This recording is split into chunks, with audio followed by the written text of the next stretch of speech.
એ સૌરમંડળમાં નરી આંખે નથી જોઈ શકતા, પણ વેદોમાં એનું વર્ણન આપણા સમુદ્ર મંથનમાં જ્યારે 16 વસ્તુઓમાંથી જ્યારે અમૃત નીકળ્યું અને તેમાં દૈત્યએ જે અમૃત પીધું અને પછી ભગવાન વિષ્ણુએ તેનું સુદર્શન ચક્ર વડે વધ કર્યું, તો જે માથું છે તેને રાહુ કીધું અને માથા વગરનો જે ભાગ છે તેને કેતુ કીધું. એટલે આને રાહુ કેતુ કીધું. એટલે કુંડલીમાં જ્યારે રાહુ મિથુન કે કન્યાનો હોય અને એને અમૃત પીધું છે, તો ત્યારે એ શુભ પરિણામ 100% આપે છે. રાહુ માત્ર એવું નથી કે ખરાબ પરિણામ આપે, પણ રાહુ જ્યારે મિથુન કે કન્યાનો હોય ત્યારે તમને મોટો રાજા બનાવે છે, દેશનો વડો બનાવે છે, દેશના મોટા સારા રાજાઓમાં તમારું નામ આપે છે. અને આવા યોગ ક્યારે બને? એટલે કે એના માટે તો પહેલા આપણે તમે સમજો કે મિથુન કે કન્યા લગ્ન હોવું જોઈએ. આવા મોટા રાજયોગ બનવા માટે રાહુ કેતુનું પરિણામ શું હોવું જોઈએ? તો ભાઈ પહેલામાં પહેલું તો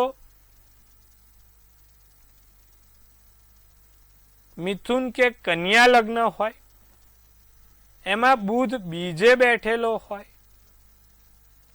અને કર્મના સ્થાનમાં રાહુ હોય અને એના પછીના ભાવમાં કે એના આગળના ભાવમાં કોઈ શુભ ગ્રહ હોય, તો એ માણસ 100% મોટામાં મોટો રાજયોગ લઈને આવે છે. બહુ ઓછી કુંડલીમાં બનતો આ રાજયોગ હોય છે અને બહુ ઓછી કુંડલીમાં આવો રાજયોગ જોવા મળે છે. અને આ રાજયોગ કેવી રીતે ઊભો થાય? એટલે કે તમે સમજો કે ભાઈ આપણે ચલો સમજીએ કે કન્યા લગ્ન છે. આપણે આ કુંડલીનું વિશ્લેષણ સમજવા જેવું છે. આપણે આ કુંડલી અત્યારે આપણા હાલના ગૃહમંત્રી અમિતભાઈ સાની છે, તો એમાં કુંડલીમાં શું છે? તો કે ભાઈ કન્યા લગ્ન છે. કન્યા લગ્નમાં બીજે બુધ બેઠો છે, 10મે રાહુ બેઠો છે, 9મે ગુરુ બેઠો છે. એટલે કે ભાઈ સાહેબ, આમને રાહુએ ખૂબ મોટા રાજા બનાવ્યા એવું કહી શકાય કે ભાઈ રાજાની કુંડલી કહેવાય. રાજાની એક રાજયોગ આપતી આ કુંડલી છે. એનું કારણ કે ભાઈ કર્મના સ્થાનનો રાહુ માણસના જીવનમાં શુભ પરિણામ આપે. અને એમાં પણ જો લગ્નમાં પણ બુધ છે, એટલે લગ્ન પણ કહેવાય છે કે મિથુનનું છે, અને કન્યા સ્થાનમાં કર્મેશમાં પણ બુધ છે અને બુધ સારો બેઠેલો છે અને સાથે આગળ કે પાછળ કોઈ શુભ ગ્રહ છે, તો 100% તમે પણ તમારી કુંડલીમાં આવા યોગ હોય તો તમે રાજા અને મોટા અધિપતિ બની શકો છો. કોઈ મોટી વડા, કોઈ મોટા જગ્યા ઉપર લાભ લઈ શકો છો. બીજી વસ્તુ કે 5મા સ્થાનમાં જો રાહુ છે, મિથુન કે કન્યાનો છે અને તેના દ્રષ્ટિ બીજે જાય છે, તો પણ માણસને અતિ ધનવાન યોગ બનાવે, કરોડપતિના યોગ બનાવે, અબજોપતિના યોગ બનાવે. એટલે બધા એવું કહે છે કે જો રાહુ ખાલી ખરાબ પરિણામ આપતો હોય તો સાહેબ એવું શક્ય નથી. રાહુ શુભ પરિણામ પણ આપે છે, સારા પરિણામ પણ આપે છે. અને રાહુ માત્ર ને માત્ર કહેવાય છે કે ખરાબ દ્રષ્ટિ નથી, ખરાબ યોગ નથી. અને જ્યારે આવી કુંડલીમાં યોગ હોય ને તો રાહુની 18 વર્ષની જ્યારે મહાદશા આવે ત્યારે માણસનો જમાનો આવે, ત્યારે માણસ રંકથી રાજા બનતો યોગ કહેવાય. ત્યારે માણસ રંકથી રાજા બને છે, અચાનક લાઇમલાઇટમાં આવીને ખૂબ ઉપર પહોંચી જાય છે. એટલે જે લોકો એવું કહેતા હોય કે રાહુ ખાલી અશુભ પરિણામ આપે છે, તો એ બિલકુલ ખોટી વાત છે. રાહુ શુભ પરિણામ પણ આપતો હોય છે. અને એમાં પણ મિથુન કે કન્યાનો રાહુ, ને એમાં પણ લગ્નેશમાં રાહુ. જેમ કે આ રીતે તમે સમજો કે ભાઈ 10મા સ્થાનમાં આપણે આ જ કુંડલી વાત કરીએ કે ભાઈ મિથુન બુધ કન્યા લગ્નની કુંડલી છે, સમજો કન્યા લગ્નની કુંડલી છે, અને કન્યા લગ્નની કુંડલીમાં રાહુ બેઠો છે, લગ્નેશમાં જ રાહુ બેઠો છે અને 10મા સ્થાનમાં બુધ બેઠો છે, તો 100% સારા મંત્રીની કુંડલી હોય, સારામાં સારા કોઈ અધિપતિની કુંડલી હોય, સારામાં સારા કોઈ મોટા રાજકીય વડાની કુંડલી હોય, કારણ કે રાહુ એમને રાજકીય વડા બનાવે. અને એમાંય લગ્નમાં રાહુ અને 10મે બુધ, એ બી મિથુન અને કન્યા, બહુ સારું પરિણામ આપે. તો આવી કુંડલીઓનું વિશ્લેષણ જરૂરી છે. અને આવી કુંડલીઓ જોઈએ તો આપણને વેદોમાં લખેલું છે કે રાહુ ક્યારેય પણ અશુભ પરિણામ નથી આપતો જ્યારે મિથુન કે કન્યાનો હોય. એટલા માટે હંમેશા તમે રાહુને કઈ દ્રષ્ટિએથી જોવો છો. 10મા સ્થાનમાં હોય તો સત્તા અપાવે, 5મા સ્થાનમાં હોય તો આકસ્મિક મોટા લોટરી લગાવડાવે, મોટા ધનલાભ કરાવડાવે, કરોડોની લોટરી લાગી જાય. 9મા સ્થાનમાં હોય તો માણસને 9મા સ્થાનમાં મિથુન કે કન્યાનો લગ્નનો રાહુ માણસને અદ્રશ્ય શક્તિ સાથે મલાવડાવે છે, ઈશ્વરીય શક્તિ સાથે મિલન થાય છે. નથી કહેતા ભગવાનની શક્તિ આમ અહેસાસ થયો, તેવી ઈશ્વરીય શક્તિ સાથે મિલન કરાવે છે જો 9મે રાહુ મિથુન કે કન્યાનો હોય. 12મા સ્થાનમાં જો રાહુ હોય મિથુન કે કન્યાનો તો વિદેશથી બહુ મોટા લાભ કરાવે, ઇમ્પોર્ટ એક્સપોર્ટનો બિઝનેસ સખત ચાલતો હોય, કાં તો વિદેશમાં બહુ મોટું નથી લોકો મોટલ લેતા અથવા તો મોટા સ્ટોર કરતા, મોટા હોસ્પિટલો કે મોટલો રેસ્ટોરન્ટો બનાવે છે. 12મે રાહુ મિથુન કે કન્યાનો જોઈએ. એટલે અને મિથુન કે કન્યાનો, મિથુનનો રાહુ હોય એટલે કર્ક લગ્ન થયું, બહુ સારું પરિણામ આપે. મિથુનનો રાહુ 12મા સ્થાને વિદેશમાં બહુ મોટી ફેક્ટરીઓ, ફેક્ટરીના માલિક, મોટલો, રેસ્ટોરન્ટોના માલિક બનાવે. એટલે ધ્યાન રાખવું કે રાહુ ક્યાં છે, શું છે. રાહુને બળવાન બનાવવા માટે બુધવારના દિવસે નિર્ધન વ્યક્તિઓને સ્વાદિષ્ટ ભોજન કરાવવાનું હોય છે. રાહુના મંત્ર જાપ કરવાના હોય છે. ઓમ ભ્રાંગ બ્રીંગ બ્રોંગ સ રાવે નમઃ. ઓમ ભ્રાંગ બ્રીંગ બ્રોંગ સ રાવે નમઃના મંત્રના જાપ. રાહુનું યંત્ર, જે પણ વ્યક્તિને રાહુ સારો હોય એવા વ્યક્તિ રાહુનું યંત્ર પહેરે, જોડે રાખે, એને રોજ ચંદનનો ચાંદલો કરીને આ મંત્ર જાપ કરે તો સારું. કબૂતરને મગ રોજ ખવડાવે તો રાહુ પ્રબળ થાય, સુંદર થાય, સારો થાય. એટલે આ વસ્તુનું ખાસ ધ્યાન રાખવાનું. એટલે ખાસ વસ્તુ આજે આપણે રાહુ વિશે વાત કરી. કેતુ શુભ પરિણામ. કેતુ બધા એવું કહે છે કે કેતુ આ ખરાબ છે, કે લોકો ચંદ્ર કેતુને ગ્રહણ યોગ કહે છે, સૂર્ય કેતુને ગ્રહણ યોગ કહે છે, ગુરુ કેતુને ગ્રહણ યોગ કહે છે. આ ત્રણેય સંભાવના ખોટી છે. આ ત્રણેય યુતિ બનતી હોય તો ક્યારે પણ ચંદ્ર કેતુનો ગ્રહણ યોગ ના થાય, ક્યારે પણ ગુરુ રાહુનો ચંડાલ યોગ ના થાય, અને ક્યારે પણ સૂર્ય કેતુનો અપયશ યોગ ના થાય. કેતુ તો સાહેબ આધ્યાત્મિકતા આપતો ગ્રહ છે. કેતુ તો શુભકામ કરાવતો ગ્રહ છે. કેતુ જો 12મે હોય તો કોઈકના આશીર્વાદથી તમારો વેપાર વ્યવસાય ચાલતો હોય. કેતુ 12મે હોય તો કોઈક છુપી શક્તિ તમારા વ્યવસાયમાં કે કોઈ છુપી શક્તિ તમારા જીવનમાં કામ કરતી હોય. નથી કોઈ પિતૃઓની કૃપા ગણો, માતાજીની કૃપા ગણો કે ઈશ્વરીય કૃપા ગણો. 12મે કેતુ તો સાહેબ ઈશ્વરીય બળ અપાવે, કોઈ છુપી શક્તિથી લાભ કરાવડાવે. એટલે કેતુ ક્યારે પણ અશુભ પરિણામ નથી આપતો. કેતુ આધ્યાત્મિકતા, કેતુ સાચી સમજણ શક્તિ, કેતુ ઊંડાણમાં કોઈ પણ તંત્ર મંત્ર વેદ વિજ્ઞાનનું જ્ઞાન આપે છે. બહુ સમજવા જેવી બાબત છે.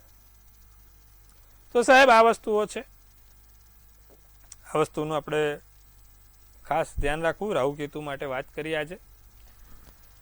આવતીકાલે ફરીવાર કોઈ આવા રસપ્રદ મુદ્દા પર વાત કરીશું. હવે સમય થઈ ચૂક્યો છે 12 રાશિના રાશિ ભવિષ્ય. કેવો રહેશે 12 રાશિ માટે આવતીકાલનો દિવસ? પ્રથમ રાશિ મેષ રાશિ. જે વસ્તુ નથી એની ખોટ રહ્યા કરે, વસ્તુઓની સમજણ આપણને ના પડે, લોકો પાસેથી તમારું ધાર્યું કામ કઢાવી શકો છો, પૈસા બચાવી શકો છો.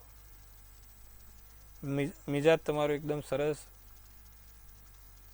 પાવરફુલ રહેશે. ક્રીમ શુભ કલર શુભાંક 8 રહેશે. વૃષભ રાશિ. કાર્યો ઝડપી થાય, સારા થાય, પૈસા ટકે નહીં, હાથમાં ધન ટકે નહીં, જૂના સુંદર દિવસોની યાદ તાજી થાય. ભેટ સોગાદ મળતી રહેશે. પીળો શુભ કલર શુભાંક 4 રહેશે. મિથુન રાશિ, મનમાં શાંતિ જણાય. મનમાં આનંદિત ઉત્સાહ રહે. ખાસ વ્યક્તિનું આગમન થઈ શકે છે. ઉતાવળિયા નિર્ણય ના લેશો. કોઈ પણ નિર્ણય ઉતાવળમાં ના લેવાય તેનું મિથુન રાશિવાળા ખાસ ધ્યાન રાખે. તબિયત સાચવવી. વાદળી શુભ કલર શુભાંક 9 રહેશે. બાકીની 3 રાશિની વાત કરીએ. કર્ક રાશિ, પૈસાની બચત થઈ શકે એમ છે. પરિવારની તબિયતનું ખાસ ધ્યાન રાખીશું. મનગમતી વ્યક્તિ સાથે મિલન થાય. સાધન ચલાવતા ધ્યાન રાખવાનું. જાંબલી શુભ કલર શુભાંક 2 રહેશે. સિંહ રાશિ, સ્વાસ્થ્ય સારું. ધન સંબંધી કોઈ સમસ્યા ના થાય. જીવનસાથી જોડે પ્રવાસ થાય. જીવનસાથીને મળવાનું થાય. આર્થિક રીતે લાભ થાય. રાતો શુભ કલર શુભાંક 1. કન્યા રાશિની વાત કરીએ તો કિંમતી વસ્તુઓનું ખાસ ધ્યાન રાખવું. કિંમતી વસ્તુઓમાં સમજી વિચારીને ખરીદી કરવી. સોનું, ચાંદી, મોબાઈલ ફોન, તમારા ખાસ અગત્યની વસ્તુઓ સાચવીને ઠેકાણે મૂકજો. આવતીકાલે ખોવાય નહીં, આડીઅવળી મુકાય નહીં, તેનું ધ્યાન રાખીશું. દિવસ શાંતિમય પ્રસાર થશે. લાગણી પર કાબૂ રાખજો. તમારી ખાસ વસ્તુઓને સાચવીને રાખજો. સફેદ શુભ કલર શુભાંક 7 રહેશે. તો મિત્રો, આ વાત કરી આપણે મેષથી કન્યાની. હવે આપણા ખાસ દર્શક મિત્રોની સાથે સંપર્ક કરવાનો સમય થઈ ગયો છે. તેમની દરેક પ્રકારની નાની મોટી મૂંઝવણ દૂર કરીશું. પ્રથમ કોલરને જોડીશું. હેલો. હેલો. હાજી બોલો. મારી જન્મ તારીખ છે 3 નવેમ્બર 2001. સમય 4:55 બપોરે. શું પ્રશ્ન છે? જન્મ સ્થળ ક્યાં છે? જામનગર. બોલો, પ્રશ્ન બોલો. આગળ મારે કેવું પાત્ર મળશે અને આગળ જીવન કેવું રહેશે, કેવી લેણા દેણી રહેશે સાસરે પક્ષ તરફથી.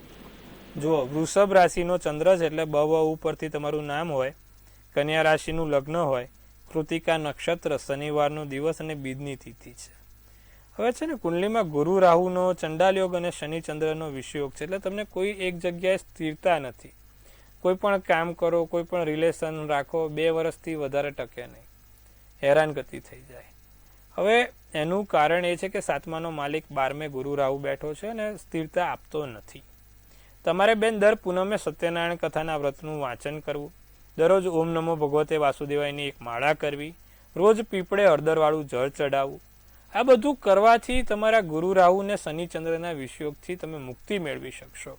તમને આવતા વર્ષે લગ્નના યોગ શક્ય છે અને આવતા વર્ષે સારામાં સારા પાત્ર સાથે પણ લગ્ન થશે. તો આ વસ્તુ કરજો, લાભ જોવાશે. જી બેન, હવે આપણે અન્ય દર્શક મિત્રને પણ વાત કરીશું. હલો. હાજી બોલો બેન. પેલા ટીવી નો વોલ્યુમ બંધ કરીશું બેન. બોલો. 21/2/2003/2002 ની સાલ. હા. સમય બપોરે 11. જન્મનું સ્થળ ધાંગધ્રા. શું પ્રશ્ન છે? એના આમ ધંધામાં કેવું રહેશે? આમ વૃષભનો ચંદ્ર મેષ લગ્ન રોહિણી નક્ષત્ર નોમની તિથિ છે. પોતે લગ્નમાં મંગળ પ્રથમ સ્થાનમાં છે. શનિ ચંદ્ર રાહુ બીજા સ્થાનમાં છે. એટલે ચંદ્ર રાહુનો ગ્રહણ દોષ થયો, શનિ રાહુનો શ્રાપિત દોષ થયો. એના માટે થઈને આ વસ્તુઓ ક્યાંક ને ક્યાંક છોકરાને પરેશાન કરે. 2 વસ્તુ નિત્યક્રમ કરાવો, એને કામમાં સફળતા નથી મળતી. કોઈ બી કામ હોય. શું કરવાનું? દરરોજે ભગવાન શંકરને દૂધ અને પીળી સરસવ ચડાવે. સાથે એક ચંદ્રમણી એટલે મૂનસ્ટોન કરીને એક પેન્ડલ્ટ આવે. એ મૂનસ્ટોન કરીને પેન્ડલ્ટ પહેરી લે. જમણા હાથમાં 3જા નંબરના આંગળીમાં, તો એનાથી એને લાભ થશે. આટલું ખાસ કરાવજો, વાંધો નહીં આવે. બાકી ભગવાન શંકરને દૂધ અને સફેદ ફૂલ, પીળી સરસવ સાથે શિવ પંચાક્ષર સ્તોત્રનો પાઠ બોલતા બોલતા નિત્યક્રમ કરે અને ઘણું સારું દેખાશે. આટલું કરજો, લાભ થશે. અન્ય દર્શક મિત્રને જોડીશું. હેલો. હેલો. હાજી, બોલો. નમસ્કાર. નમસ્કાર પ્રભુ. હર હર મહાદેવ. હર હર મહાદેવ. કિશનભાઈ, આપને ઘણી વખત ફોન કરીને બધા જ જ્યોતિષોનો ફોન કરીને થાક્યો છું. તમારા ઉપર થોડો ટ્રસ્ટ છે. બેબી નો બર્થડે છે, જન્મ તારીખ છે 11/3/1998. સમય સવારે 7 થી 8 ની વચ્ચે, ગામ કોયડમ, તાલુકો વીરપુર, જિલ્લો મહીસાગર. આ છોકરીને લગ્નમાં પ્રોબ્લેમ હોય સાહેબ 1001%. મંગળ શનિ જોડે છે. શું પ્રોબ્લેમ છે? પ્રોબ્લેમમાં એવું છે, બેબીને ખરેખર ડોક્ટર છે બેબી, પણ હવે મારે શોધવું છે ને વાત આવીને જતી રહી છે, પણ ખરેખર એનો સમય ક્યારે આવશે? પણ લગ્નમાં પ્રોબ્લેમ છે કે નહીં? લગ્નમાં પ્રોબ્લેમ છે જ. આપણે તો કહી દીધું ને. કેમ? કુંડલીમાં લગ્નના સ્થાનમાં જ શનિ મંગળ છે સાહેબ. હા, એટલે એ હવે નવું કરવું છે તો ક્યારે એના ચાલુ કરું જોવા માટે એમ. જુઓ, હવે છોકરીની સી રાશિ છે એટલે મ અને ટ ઉપરથી છોકરીનું નામ હોય. છોકરીનું નામ શું છે?